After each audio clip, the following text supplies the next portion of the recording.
Greetings from Tokyo. This is Daisuke Beppu. How are you doing? I hope all of you are doing very well today.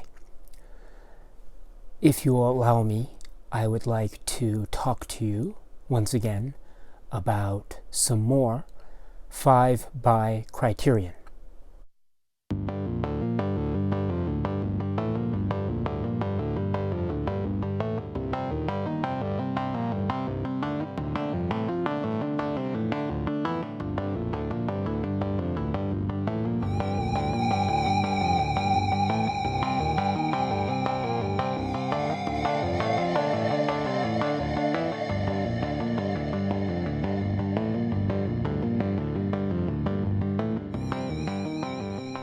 Five by Criterion is a video series that I am very fortunate and privileged to be allowed to be doing, wherein I talk about 5 titles from the Criterion Collection, current collection of DVDs and Blu-rays. Now, please note that my comments will all be of a non-spoiler variety, so I won't go into too much detail about them. Also, please note that if you want to skip to a particular title, please check the description box below and you can find the time marker, and you can click on that, or you can go to that timestamp and then just listen to the comments on that film directly. Okay, so without further ado, let me talk to you about some 5 by Criterion. Spine number 9. Hard Boiled. This is a DVD, and as of the making of this video, which is September 2018, this particular title is unfortunately out of print, or OOP. Now I've made it a point to try to avoid talking about OOP titles in 5 by Criterion, but I want to make an exception to this rule by talking about Hard Boiled, because I promised a viewer that I would speak about the John Woo films in the Criterion Collection, and so this being one of them, I wanted to talk about Hard Boiled today. So please, I beg your pardon for talking about an OOP title, but I hope you understand. And also, this is going to be available on other labels and in other through other means, so it's not like it's impossible to see. So I hope, Ben, if you're watching, I hope my comments are satisfactory to you. Anyway, here it goes. So Hard Boiled is a film from 1992. This is directed by John Woo. Now, this is a film that is a Hong Kong film, and just to be very quick here, so the special features on this DVD include an audio commentary by John Woo, producer Terrence Chang, filmmaker Roger Avery, and critic Dave Kerr, and also trailers for 11 of Woo's Hong Kong films, and also a student film by Woo, and also a guide to Hong Kong crime films, as well as notes on Hard Boiled. So, what of the film? Now, this is, again, a film from 1992, and I must admit that in 1992 I was still a student, I was still a kid, and I was probably just starting high school or maybe before, and so I had very little experience with Hong Kong films and with John Woo films in general. This was the first John Woo film I ever saw, and I must say that it is, and still is for me, one of the most exhilarating movie watching experiences I can recall. And to be specific, without going into too much spoiler territory, what I love about this film is it's, on the one hand, it's trying to adhere to a certain kind of plot, a kind of a crime thriller involving police, detectives, and sort of Hong Kong gang crime intrigue, and there's some interplay between the police and the gangs, and let me just leave it at that.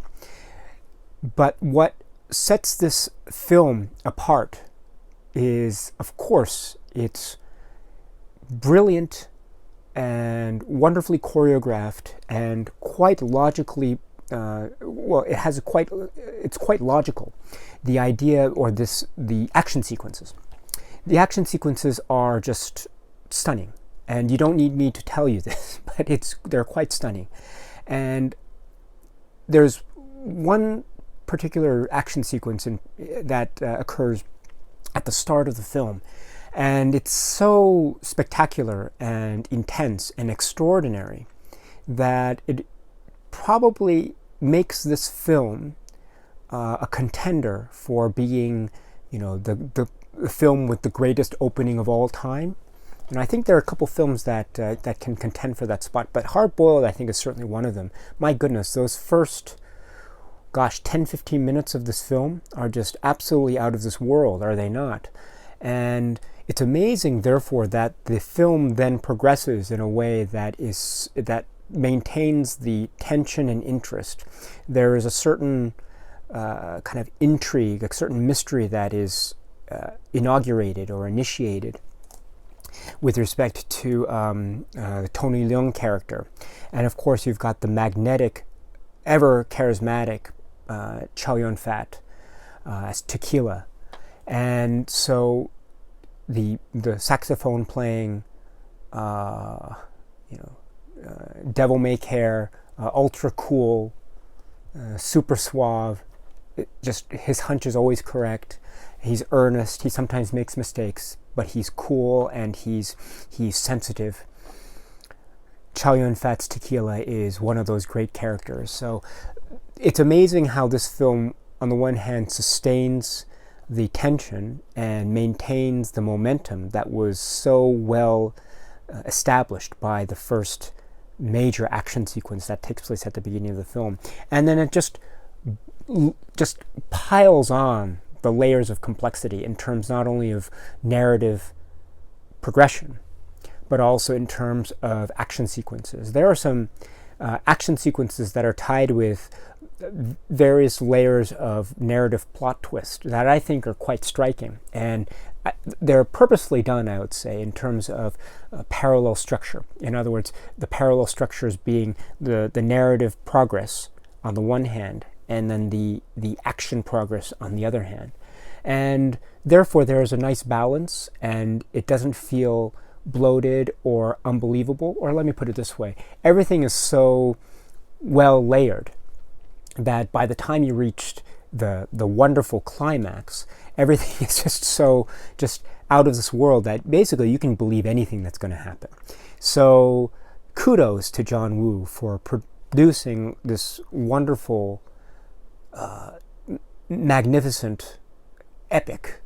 And at the center of that epic, of course, you've got Chow Yun-fat and Tony Leung, two icons of Hong Kong cinema and cinema in general. My goodness, they are titans here, and they are young and vibrant and filled with energy and vitality, and in a way that is so just unbelievable and out of this world. So Hard Boiled, Spine number 9. Unfortunately, it is out of print, but who knows? One of these days, perhaps it might return to the Criterion Collection. But don't let that stop you from trying to hunt this down. So Hard Boiled. Spine number 408, Jean-Luc Godard's Breathless. A bout de souffle. Up to now, I haven't spoken about a Godard film, and for good reason. It's because Godard is such a master in my eyes that I am ever intimidated by his output, especially his early output. I think it is quite presumptuous of me to try to talk about a Godard film. I am in no way a Godard expert. I am in no way an expert in the Nouvelle Vague or French New Wave. I am in no way an expert in French cinema in general. I just know what I see. And but with that being said, the film Breathless was a film that I had seen since way back, since I was a high school student, I think, and it's become a regular in my cinematic diet, so to speak. This is a film from 1960, and the version that I have here is the dual format edition. Now I have the Blu-ray only edition here somewhere, but I can't find it. But in any event, this is the dual format edition, and this has, let's see, amongst its special features, you have archival interviews with director Godard and actors Jean-Paul Belmondo and Gene Seberg and Jean-Pierre Melville. And then you have interviews from 2007 with Raoul Coutard, assistant director. Raoul Coutard is the director of photography. Also, assistant director Pierre Ricient and filmmaker D.A. Pennebaker. And then you have 2 video essays, filmmaker Mark Rappaport's Gene Seberg and critic Jonathan Rosenbaum's Breathless as criticism. Then you also have a documentary called Chambre 12, Hotel de Suède, an 80-minute French documentary about the making of Breathless. Then you have a short film by Godard called Charlotte et son Jules from 1959, which is a very interesting short. I encourage you to watch it. And then you have trailers and other features and paraphernalia. So what of the film? My goodness. The film is so rich and it's so simple at the same time. And when I say simple, I mean that with all due respect, and I mean that as a compliment. The film is essentially about a relationship between a man and a woman, and how will that relationship develop? Will it succeed or will it break up? That's the core tension. And then along the way, you see how these characters are. You see who they are in their various episodes. So you have the man played by Jean-Paul Belmondo, and you see what kind of character he is. And then you see the woman, Gene Seberg, and you see what kind of woman she is and her interactions with her job and the like. And you see in their faces and in their actions that they are into each other, and yet there is something that is of a certain tension between the two. You don't quite know what it is until you see how the film progresses and you see how these characters are interacting with each other, and they're obviously into each other, but there's something there. And that is the fascinating thing about Breathless. And then surrounding that, of course, you have all these little tricks of camera work. You have various playfulness on the part of Godard and the actors. You have these scenes that I think are quite simple in construction, at least from the outset and from appearances. However, when you look deeply, you see that there are certain tactics that are employed that really challenge the viewer in terms of what one thinks of as cinema and what one thinks of as a narrative film in terms of a plot, you know. And when I talk about the plot is basically about a man who's essentially on the run for murder. And you see these play out in the first 5 minutes of the film. And then you see how his relationship with Gene Seberg, the Gene Seberg character, you see how that relates to this essential plot. So the plot is really paper thin, if you think about it, but that's not in any way detrimental to the film. On the contrary, it's fascinating to see how the film plays with that relatively paper thin plot and uses it to its advantage in order to teach us and to inform us and to challenge us really about what our expectations are with respect to narrative film. And what I mean by that is look at the way the film is edited, look at the way the film plays with sharp cuts versus long takes. The long takes, I think, are very key because the long takes enable us to, for example, long takes of Jean-Paul Belmondo as he is, you know, trying to, let's say, get some more pocket money. You know, you see how his body and his body language and his face reacts to certain situations as the camera lingers and the environment passes him by, but yet he's thinking. And then you see cuts that are supposed to elicit certain acts of violence or sudden turns in narrative.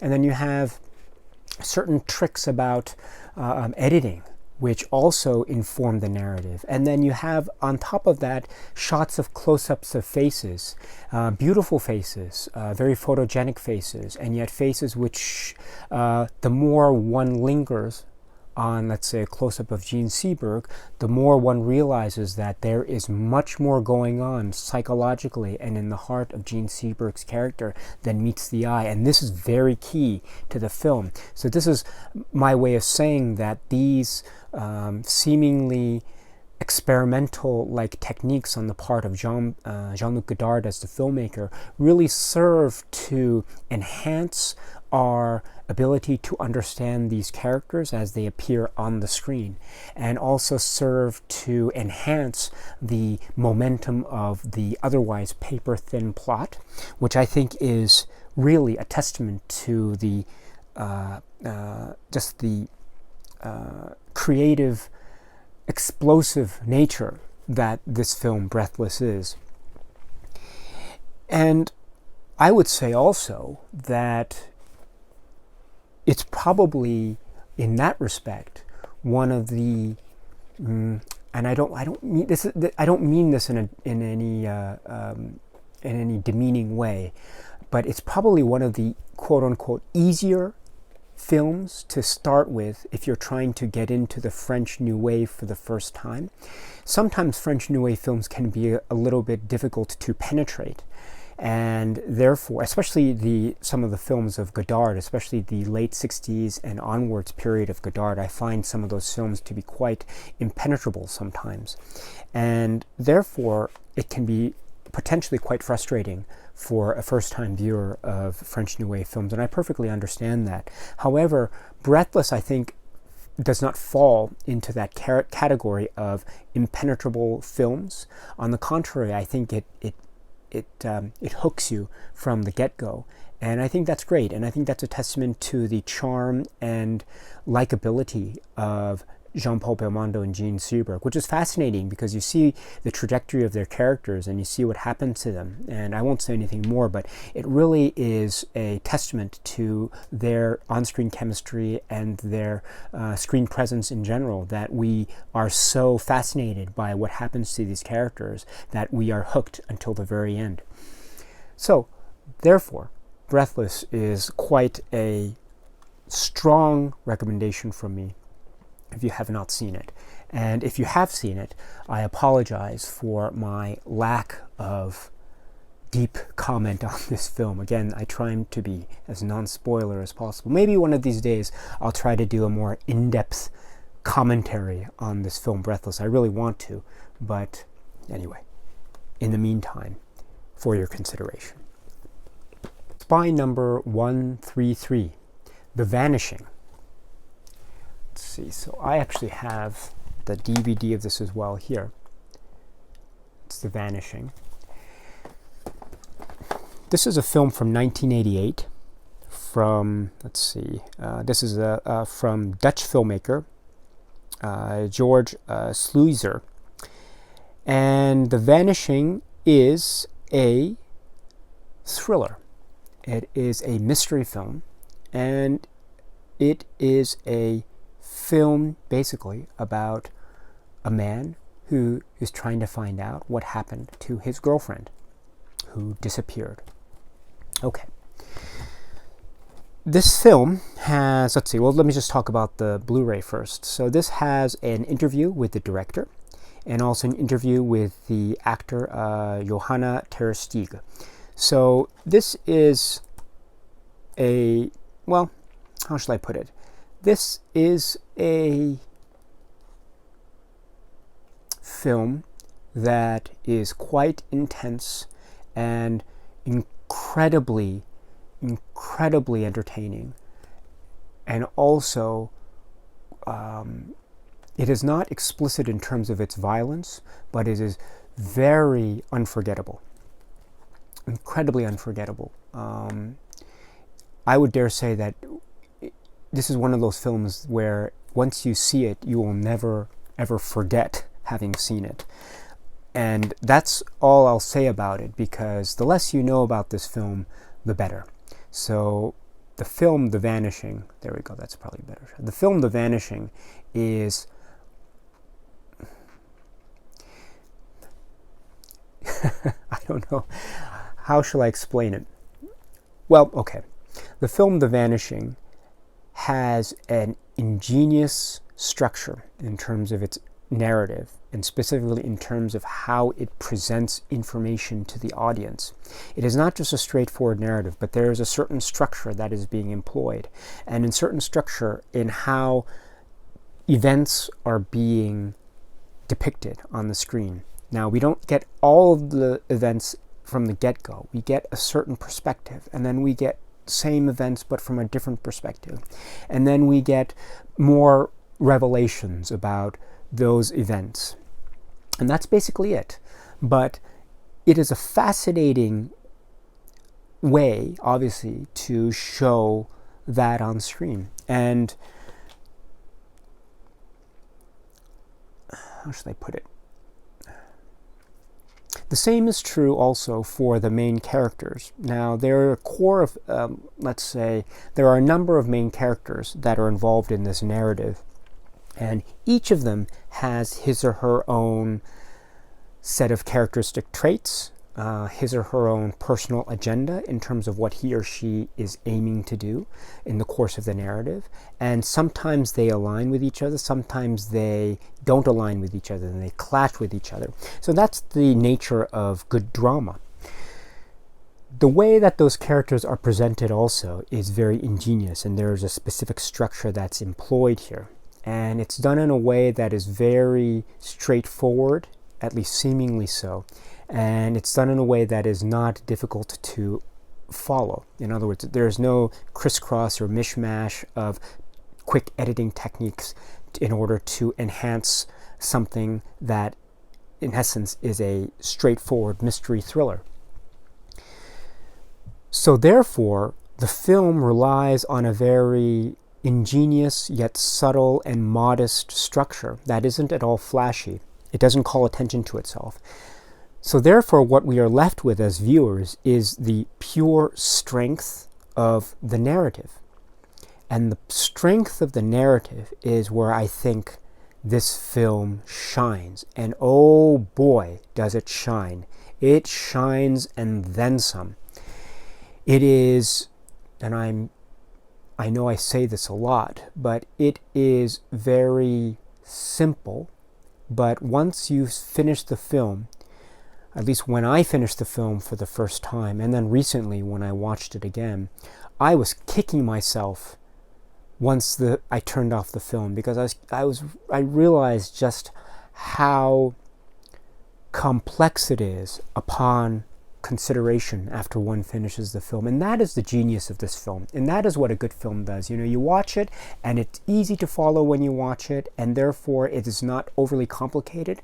But when you finish it and you turn off the TV and you're sitting there and you're drinking your tea and you're thinking about what you saw, you realize how complex and a narrative labyrinth this film in essence is. And that is just so wonderful and rewarding experience. And therefore, this film, The Vanishing, if you can handle kind of intense mystery thrillers, strongly recommended. The Vanishing. This is a strong film, one of the strongest thrillers in the Criterion Collection, in my opinion, and it should be seen as much as possible. And again, do not read anything about it. Don't look up online reviews, or don't look on Wikipedia for any plot synopses or anything like that. No, just watch it and just let it inhabit your imagination and see where it takes you. The Vanishing. Spy number 138, Rashomon. This is a film from 1950, and this is directed by a gentleman named Akira Kurosawa. This Blu-ray has an audio commentary by Donald Ritchie, and also there is a brief interview with Robert Altman. There is also excerpts from a documentary called The World of Kazuo Miyagawa, who is the cinematographer on Rashomon. And also there is a documentary called A Testimony as an Image, and also archival interview audio with Takashi Shimura, who's the star, or one of the stars of the film. He stars as the woodcutter. Now I have the Blu-ray, but I also have this on DVD, and I also have another DVD of it somewhere over here, and I have a Japanese Blu-ray over there, and I actually have it on Laserdisc. 2 of them actually. So I actually have a lot of copies of this film. So that's probably the reason why I haven't opened this Blu-ray. So please forgive me for that. But this film is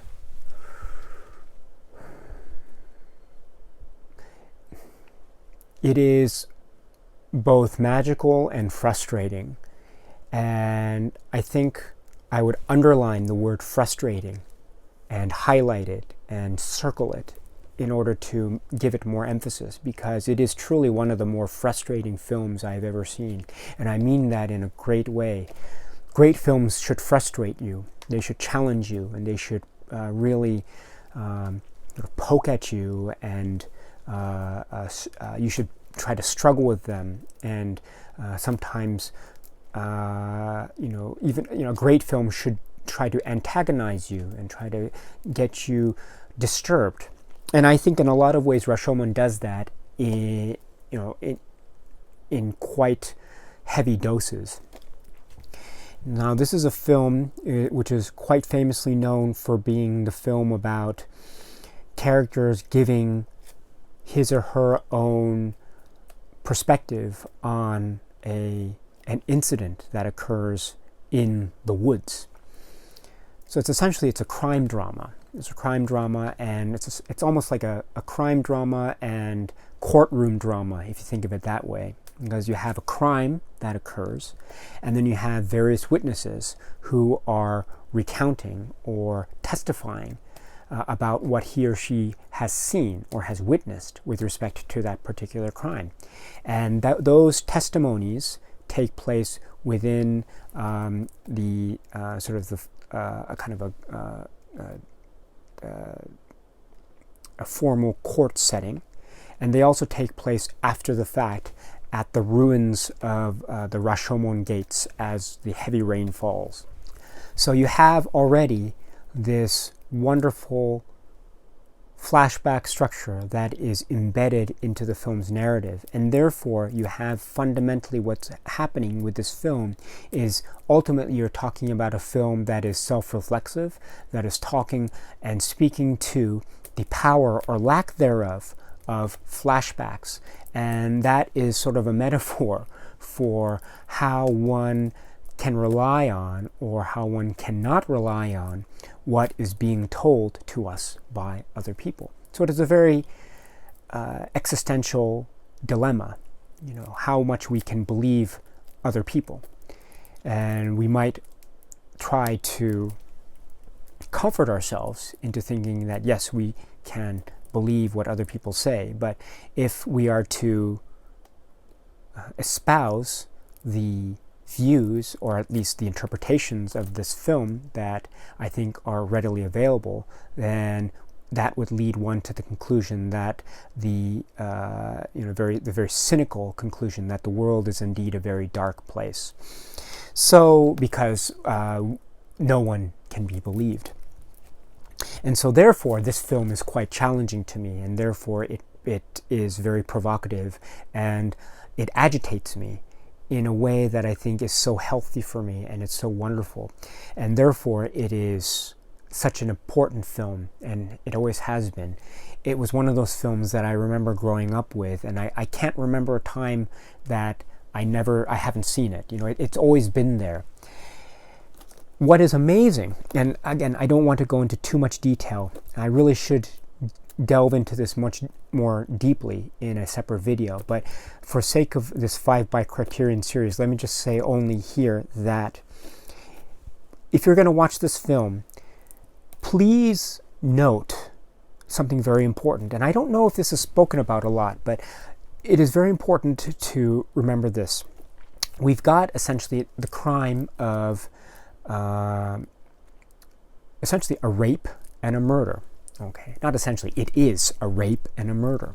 An abduction and then a rape and then a murder. Okay, and then you have the participants or the players or the actors or the persons involved in that incident or series of incidents that are essentially testifying to the court and to us, the viewer.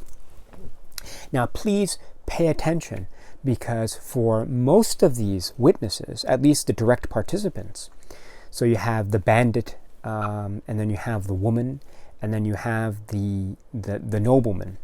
So so you have the bandit, the Toshiro Mifune character, and then you have the woman, the Machiko Kyo character, and then you have the man, who is the Masayuki Mori character, and then you have the woodcutter, who is the Takashi Shimura character. And then there are some other characters that are peripheral, but those are the 4 core characters that are witnesses.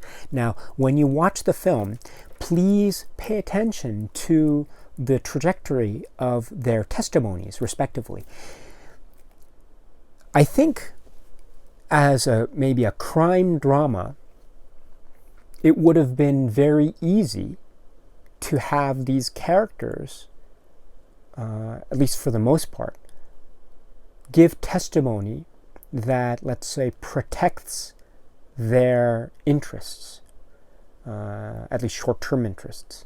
In other words, it would be very maybe expected for a character to give testimony about a crime wherein such character's testimony serves to give some kind of motive to that, give some kind of alibi to that character's, or to otherwise,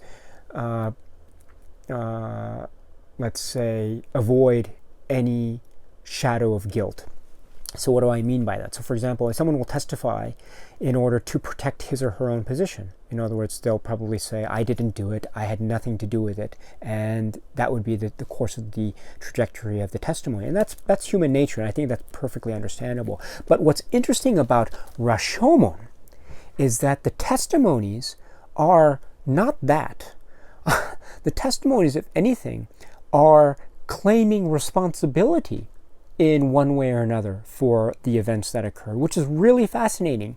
You have Tajomaru's, the Toshio Mifune's character's testimony on the one hand, and if you listen to it, you'll realize that he is not necessarily evading guilt.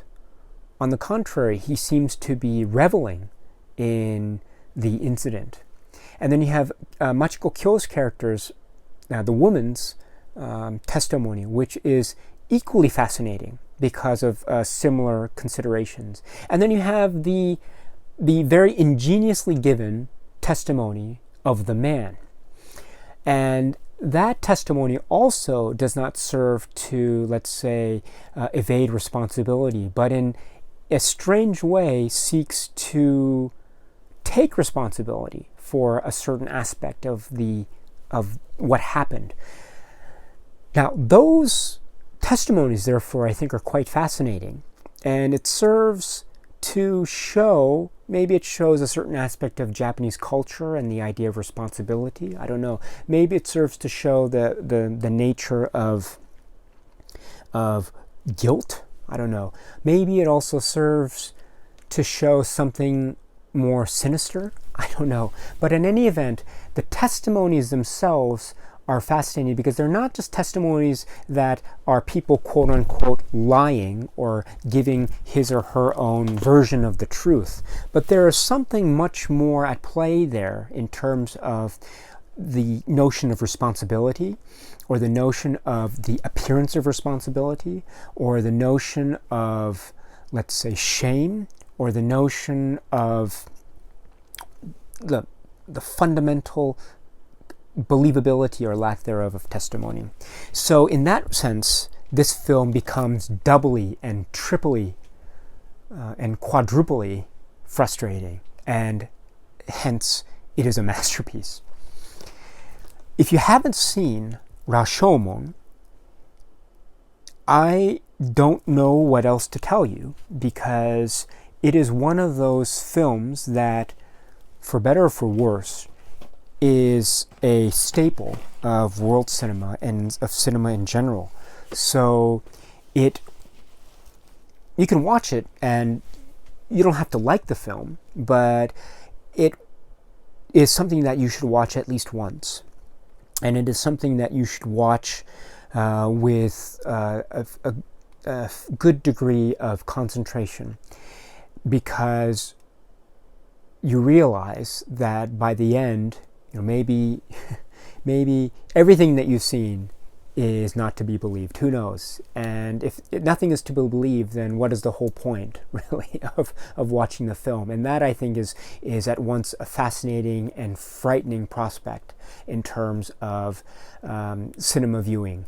And someone in my position who revels in watching cinema, it really is a frightening prospect, and which is something that I think is important, and it's a wonderful thing if a film challenges you like this.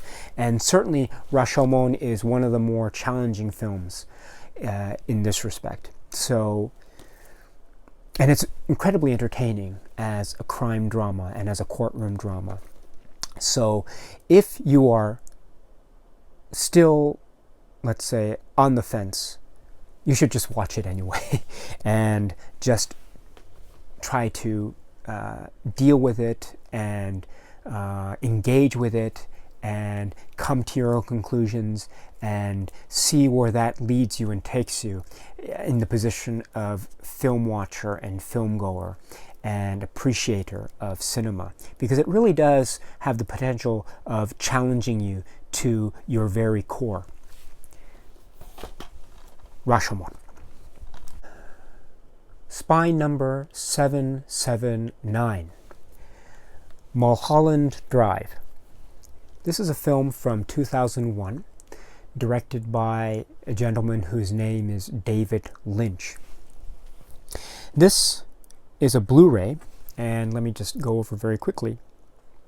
Amongst its special features are interviews with director Lynch, also director of photography Peter Deming, actors Naomi Watts, Justin Theroux, and Laura Haring, and also composer Angelo Badalamenti, production designer Jack Fisk, casting director Joanna Ray.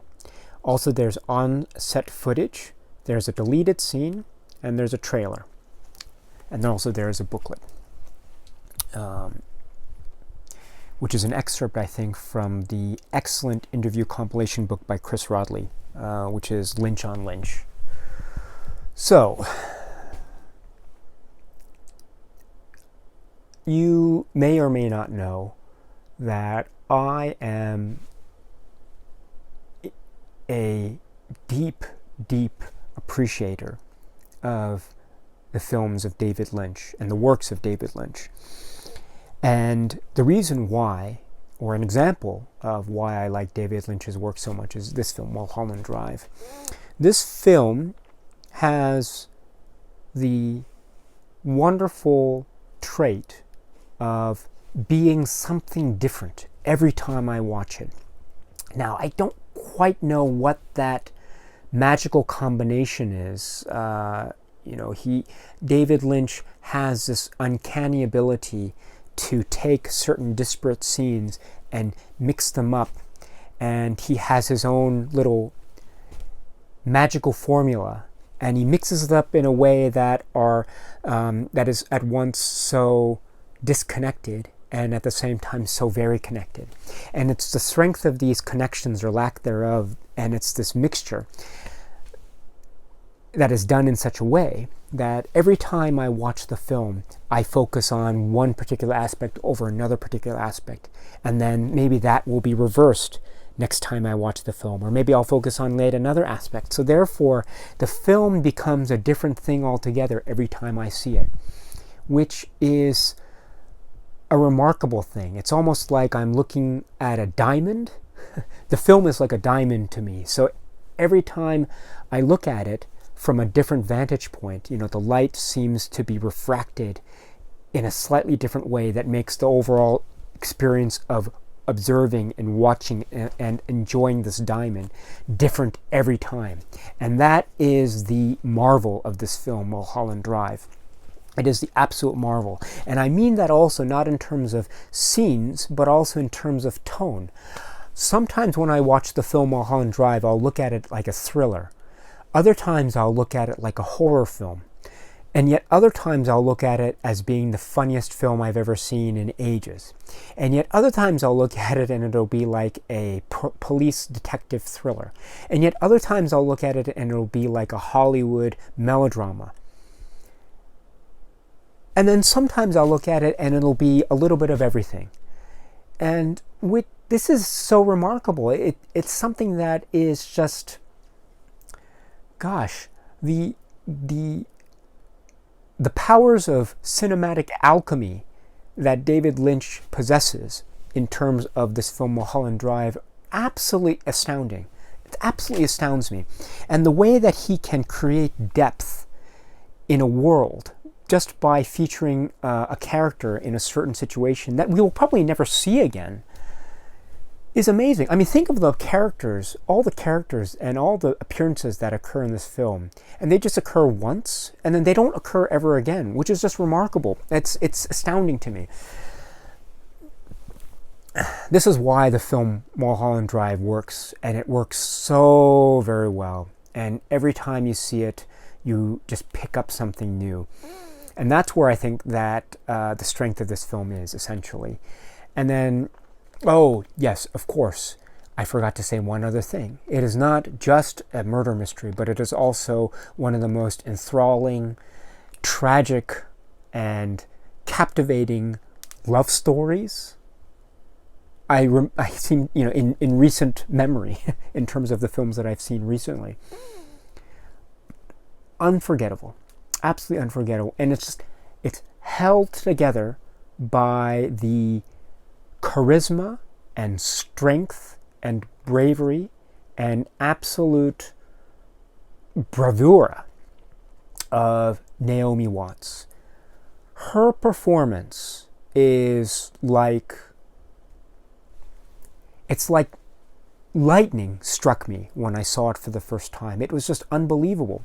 It was unbelievable in terms of how it tricked me and how layered it was. And it was so layered that it hid the fact that it was so layered. It was so deceptive. And I was kicking myself by the end because I didn't give it enough credit. I was thinking that the performance was really dull and it was really shallow. But when it kicks in, I realized my mistake, and then I realized how fundamentally earth-shattering Naomi Watts is in this film, and she really is dynamite, absolutely dynamite.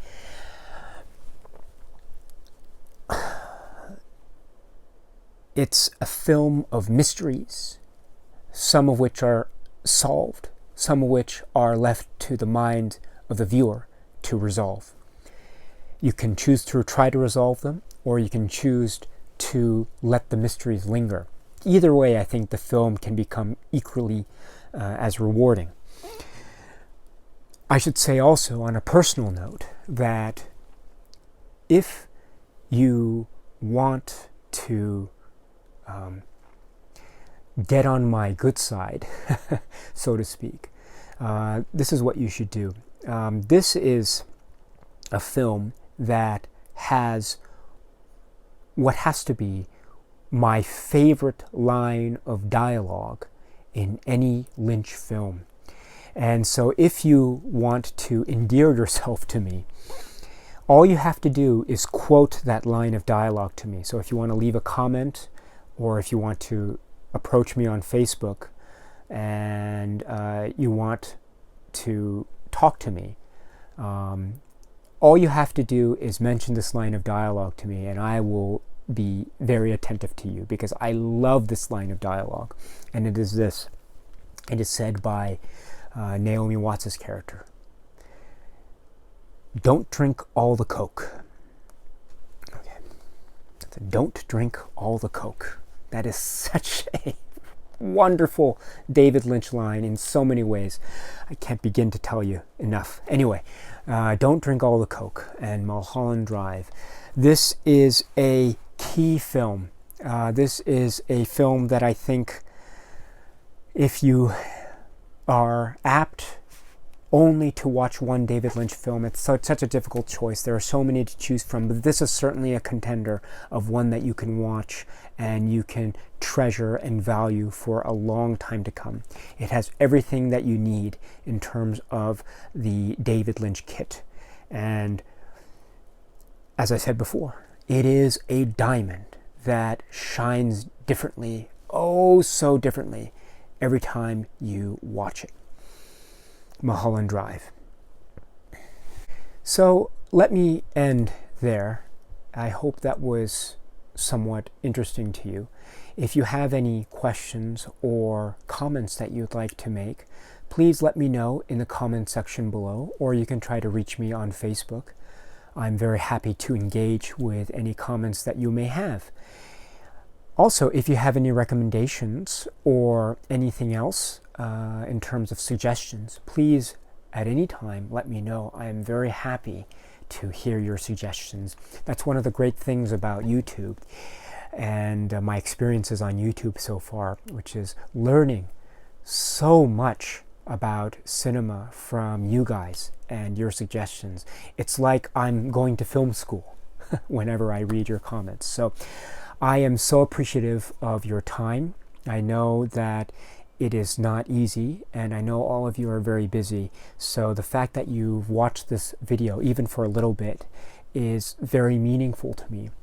And also, if you leave a comment, I know it doesn't take I know it takes a long time to make a comment, and I know it takes energy and commitment to do so. So I really appreciate you taking the time to leave comments for those of you who do so. So thank you so much. It really means the world. So thank you. So with that, I'd like to say thank you very much again, and take care until I see you again. All right. Cheers.